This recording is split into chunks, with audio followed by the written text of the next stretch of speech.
Good evening. Welcome to our last story time on Friday nights in February. We've been reading books to celebrate Black History Month, and tonight we're going to read The Hallelujah Flight by Phil Bildner and illustrated by John Hollyfield.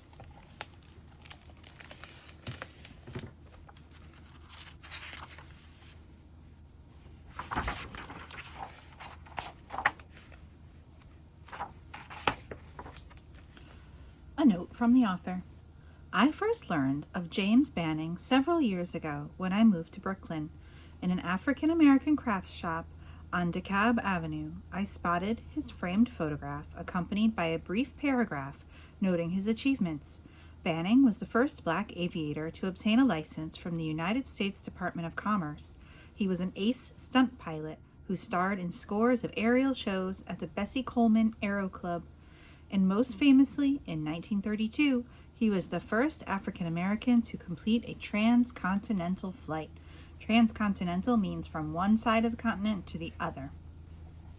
I was amazed. I taught middle school social studies for over a decade and studied American history in college.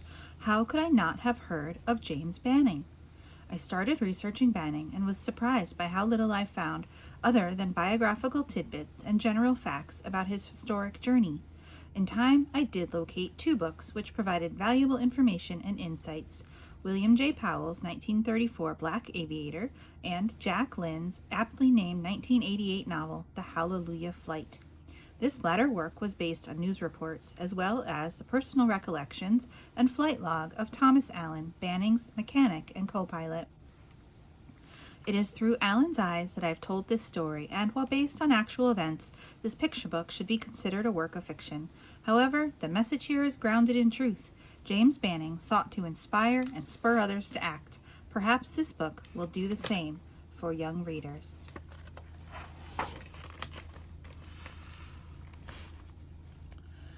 The first day I met James Banning, he said, "Mr. Allen, my dream is to fly a plane from sea to shining sea, and this here 0XX6 Eagle Rock is our plane. But first, I'll need you to overhaul the engine." I just about coughed up my coffee. "Replace the entire engine? How will we pay for that?" Times were hard, and most folks didn't have a nickel to spare. "I've got an idea," Banning replied. "Whenever people give us food, fuel, and supplies along the way, they can write their names on the tip of the wing. They'll fly into the history books right along with us." "That just might work," I declared. Banning and I got right down to business fixing our plane. The crew from the airport thought we'd about lost our marbles. "You'll be lucky if you get that crate 2 inches off the ground," cried the carpenter. "Even luckier if it lasts 2 minutes in the air," echoed the engineer. "They're a pair of hobos," mocked the mechanic. That's a very mean word. "The flying hobos," they called us. Nevertheless, on the afternoon of September 19th, 1932, we flying hobos climbed into the cramped cockpits of the 0XX6 Eagle Rock and took off from Dicer Airport on the outskirts of Los Angeles. "Here we go," Banning cried.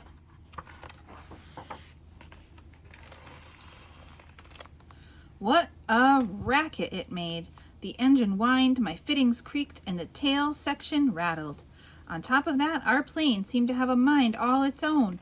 Without any warning, it rocketed into a rise and then shot down into a dive. It kept us on our toes hundreds of feet in the air. That first day, we didn't even make it out of California. Then again, we weren't really expecting to. We just wanted to be sure our plane could fly.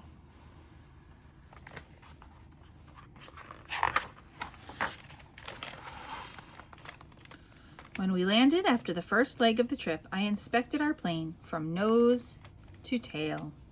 "We have a leaky pump," I said. "I'm going to need some tools and parts. It's time we put your plan to the test." Banning and I headed into town and asked for help. At first, like the airport workers, the locals thought we were missing a few screws.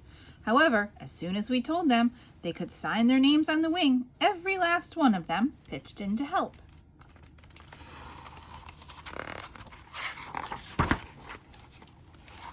Bright and early the next morning, we headed on our way. Flying over the desert of Southern California, the cozy cockpits heated up like ovens. "It's too hot," I yelled. "Do what I do," Banning hollered back. Suddenly, Banning was unhooking his overalls and unbuttoning his shirt. In a matter of moments, the two of us were flying in nothing but our underwear. Oh dear. The next leg of our journey took us flying hobos over the state of Arizona.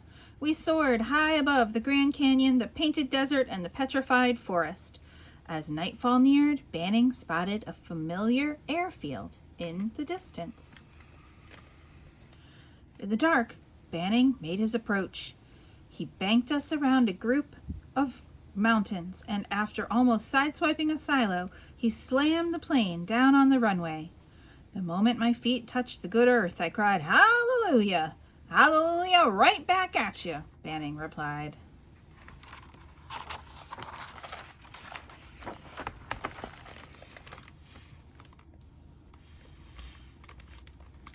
The airport manager greeted us. "Hey, ain't you that fella who blew out them tires landing here some time ago?" "Perhaps," Bannon answered cautiously. "Why do you ask?" "Well, I'll be," the manager yelled. "Thanks to that little accident of yours, the city built us this brand spanking new runway. How can we ever repay you?" Banning's face lit up like a light bulb. "Well, I'd be honored if you would sign the tip of our wing. And for good measure, how about sending us off with some food and gasoline?" The next day, we were back on our way. However, as we headed on east, we encountered something far more dangerous than hot weather and nightfall: prejudice. At one stop, all we wanted was to use the washroom. "Climb back into that contraption of yours," the airport supervisor barked, "and go back where you came from." At another stop, we wandered into town to find some food. "We don't serve your kind around here," the waiter growled. "You ain't good enough for our eats." We turned tail and flew off for our lives. "Hallelujah," I said when the plane's wheels lifted off the dirt. "Hallelujah, right back at ya," Banning replied.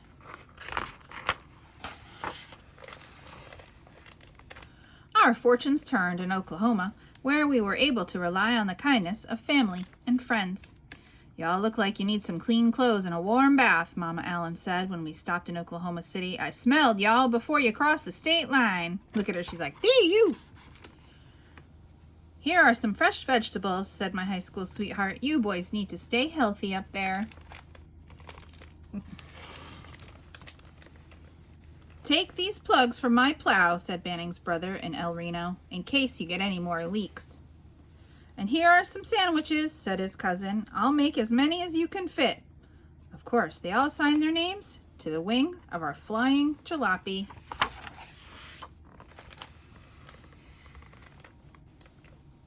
From Springfield, Illinois, to Terre Haute, Indiana, to Columbus, Ohio, we flew without problems. But heading into Pittsburgh, we ran into a ferocious storm.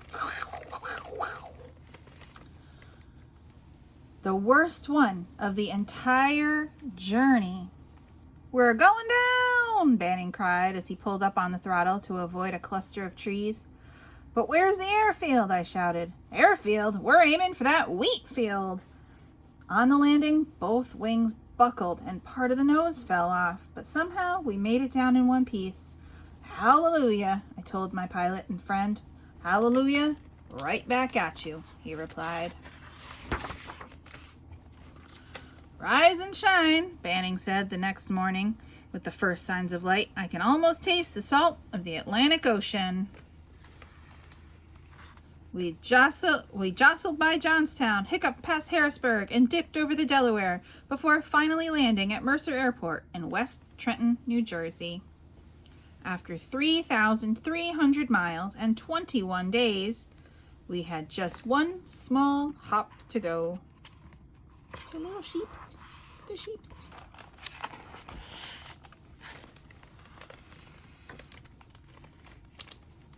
On Sunday morning, October 9th, 1932, James Banning piloted our 0XX6 Eagle Rock over New York Harbor. We saluted the Statue of Liberty before turning toward Valley Stream Airport in Long Island, New York. "Hallelujah," I cried. "Hallelujah, right back at you," Banning replied for the final time. There they are. They got a ticker tape parade. Look at all that confetti. We received a hero's welcome in Harlem. A banquet dinner was held in our honor, and hundreds lined the streets just to shake our hands. "You call yourselves the Flying Hobos," a reporter called out as we greeted the throngs. "But have you got a name for this adventure?" We grabbed hands and raised our arms to the heavens. The Hallelujah Flight. So here's the map that shows how far they went. They started off all the way over here in Los Angeles. They went all the way over here. New York is over here. You can't see it because it's underneath the thing. Here, I'll go back to the beginning. All the way here, which is right near where we live. We're not far from there. We're like right there. I hope you enjoyed the Hallelujah Flight. And I hope that we see you again next Friday night. For March, we have Spring into Silliness, and that's going to be a Miss Jordan production, mostly. And you'll have to just wait and see what she has for you. We'll see you very soon. Have a great night, guys.